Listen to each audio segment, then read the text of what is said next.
Welcome to my channel. আজকের ভিডিওতে রায় Martin question ব্যাংকের প্রশ্ন বিচিত্রার 2024 সালের ক্লাস 4-এর থার্ড ইউনিটের তৃতীয় পর্যায়ক্রমিক মূল্যায়নের অঙ্কের সমাধানগুলো করব। তো সেকেন্ড ইউনিটের সমস্ত সমাধান করে দেওয়া হয়েছে। তো যদি না দেখে থাকো, ডেসক্রিপশন বক্সে আমি লিঙ্ক দিয়ে দেবো, প্লেলিস্ট থেকে দেখে নেবে। এটা 2024 সালের নতুন থার্ড ইউনিটের সমাধানগুলো করব। তো আজকের ভিডিওতে 7 নম্বর মডেল পেপার, এটা বাঁকুড়া গোয়েঙ্কা প্রাথমিক বিদ্যালয়, এইটার আজকে সমাধান করব। দেখো এখানে প্রথম প্রশ্নটা বলেছে 2 অঙ্কের ক্ষুদ্রতম মৌলিক সংখ্যা কোনটি। ক্ষুদ্রতম মৌলিক সংখ্যা হচ্ছে 2, কিন্তু 2 অঙ্কের বলেছে। 2 অঙ্কের ক্ষুদ্রতম মৌলিক সংখ্যা হচ্ছে 11। যমজ মৌলিক সংখ্যার বিয়োগফল কত। যমজ মৌলিক সংখ্যা কাদের বলে? যে সমস্ত মৌলিক সংখ্যার পার্থক্য 2 হয় তাদের যমজ মৌলিক সংখ্যা বলে। তাহলে যমজ মৌলিক সংখ্যার বিয়োগফল হচ্ছে 2। যে ত্রিভুজের 3টি বাহু সমান তাকে কী ত্রিভুজ বলে? তাহলে যে ত্রিভুজের 3টি বাহু সমান তাকে সমবাহু ত্রিভুজ বলে। তাকে সমবাহু ত্রিভুজ বলে। একটি বর্গক্ষেত্রের প্রতিটি বাহুর দৈর্ঘ্য 9 সেমি হলে বর্গক্ষেত্রটির পরিসীমা কত? পরিসীমার সূত্র আমরা জানি 4 গণিত একটি বাহুর দৈর্ঘ্য। তাহলে 4 গণিত একটি বাহুর দৈর্ঘ্য বলেছে 9। তাহলে 4 9 36 সেমি।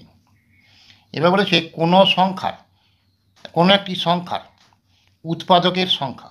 দেখো যে কোনো সংখ্যার উৎপাদক সংখ্যা নির্দিষ্ট থাকে, তাহলে এটা কী হবে? নির্দিষ্ট। 9-এর গুণনীয়কগুলি লেখো। 9-এর গুণনীয়ক 9কে কোন কোন সংখ্যা দিয়ে ভাগ করলে সম্পূর্ণরূপে বিভাজ্য হবে? যেমন 1, 3 আর 9। তাহলে 9-এর গুণনীয়ক কোনগুলো? 1, 3 আর 9। এবার বলেছে 8 জোড়া সমান কটি। দেখো 1 জোড়া আমরা জানি 2টি। তাহলে 8 জোড়া 8 গণিত 2 সমান 16টি। 1 জোড়া হচ্ছে 2টি। তাহলে 8 জোড়া 8কে 2 দিয়ে গুণ 16টি। এবার দেখে এই গুণফলটা করতে বলেছে 0.1, 0.001 আর 0.001। তবে এইরকম দশমিকের গুণফল করতে গেলে প্রথমে কী করবে? সংখ্যাগুলো গুণ করে দেবে। তাহলে 1, 1 আর 1 গুণ করলে কত হলো? 1। এরপরে গুনবে, দশমিকটা কটার পর বসবে। দেখো এই সংখ্যাটাতে দশমিক আছে 3টের পর, 1, 2, 3টের পর। দশমিক গোনার নিয়ম হচ্ছে ডান দিক থেকে গুনবে। তাহলে 1 ঘর, 2 ঘর, 3 ঘর পর দশমিক আছে, ডান দিক থেকে গুনতে হবে। এটা 3 ঘর, এখানে 2 ঘর, তাহলে 5 ঘর, আর এখানে 1 ঘর, 6 ঘর। মোট যোগ করে দেবে। এখানে 3 ঘর, এখানে 2 ঘর, 5 ঘর, এখানে 1 ঘর, 6 ঘর। তাহলে 6 ঘর পর দশমিকটা বসবে ডান দিক থেকে। তাহলে এটা 1 ঘর হয়ে গেছে। তাহলে আর 5 ঘর চাই, তাহলে 6 ঘর হয়ে যাবে। তাহলে 1টা 2টো 3টে 4টে 5টা শূন্য বসিয়ে দিলাম।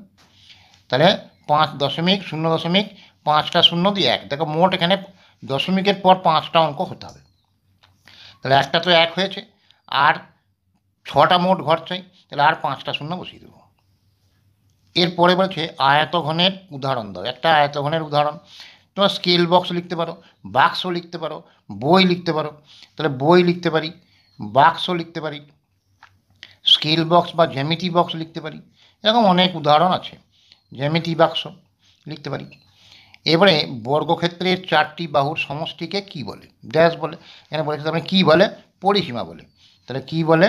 বর্গক্ষেত্রের 4টি বাহুর সমষ্টিকে পরিসীমা বলে। তো আজকের ভিডিওতে এই পর্যন্ত করে দিলাম। পরের ভিডিওতে বাকি অংশটা করে দেবো। তো যদি ভিডিও ভালো লেগে থাকে তাহলে লাইক করো, শেয়ার করো, সাবস্ক্রাইব করো। আর যদি কারো কোনো কোশ্চেন থেকে থাকে তো আমাকে হোয়াটসঅ্যাপে জানাতে পারো, আমি সমাধান করে দেবো। যে কোনো কোশ্চেন, শুধু তোমার নয়, তোমার বড় দাদা দিদি ক্লাস 4 থেকে শুরু করে ক্লাস 10 পর্যন্ত যে কোনো ক্লাসের অঙ্কের প্রশ্ন থাকলে আমাকে হোয়াটসঅ্যাপে পাঠাতে পারো, তো আমি এটা সমাধান করে দেবো।